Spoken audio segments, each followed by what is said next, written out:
સુરત શહેરમાં ડ્રગ્સ સામે કડક કાર્યવાહી અંતર્ગત સુરત પોલીસ દ્વારા no drugs in Surat city અભિયાન સતત આગળ વધી રહ્યું છે। આ અભિયાન અંતર્ગત રાંદેર પોલીસને વધુ એક મોટી સફળતા મળી છે। રાંદેર પોલીસ દ્વારા ₹6.67 લાખની કિંમતના હાઇબ્રિડ ગાંજા સાથે એક આરોપીની ધરપકડ કરવામાં આવી છે। પાલનપુર પાટિયા સ્થિત મસાલા સર્કલ પાસે આરોપીને ઝડપી પાડવામાં આવ્યો હતો। ઝડપાયેલા આરોપીનું નામ ચારવાક જનક ભટ્ટ હોવાનું સામે આવ્યું છે।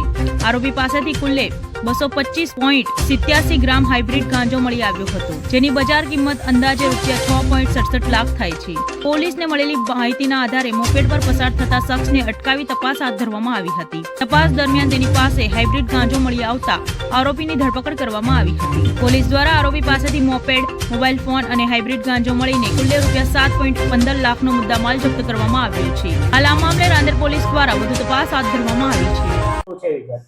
हाँ, गई काल रात्रे मोड़े बातमी हकीकत अमने मळेल के चरवाक नामनो एक व्यक्ति है ये इलेक्ट्रिक मोपेड पर हाइब्रिड गांजाનું વેચાણ કરવા માટે નીકળી રહેલ છે। તો એના માટે અમે વોચ બાતમી ગોઠવેલ, જેના આધારે મસાલ સર્કલ પાસે એ પસાર થઈ રહ્યા હતા। એ દરમિયાન તેમને કોર્ડન કરી પકડી અને એનડીપીએસના કેસની પ્રોસિજર મુજબ તેઓને ઝડપી તપાસ કરતા તેઓની પાસેથી 225 ગ્રામ હાઇબ્રિડ પ્રકારનો ગાંજો મળી આવેલ છે, જે 6.5 લાખ ઉપર એની કિંમત થવા પામે છે।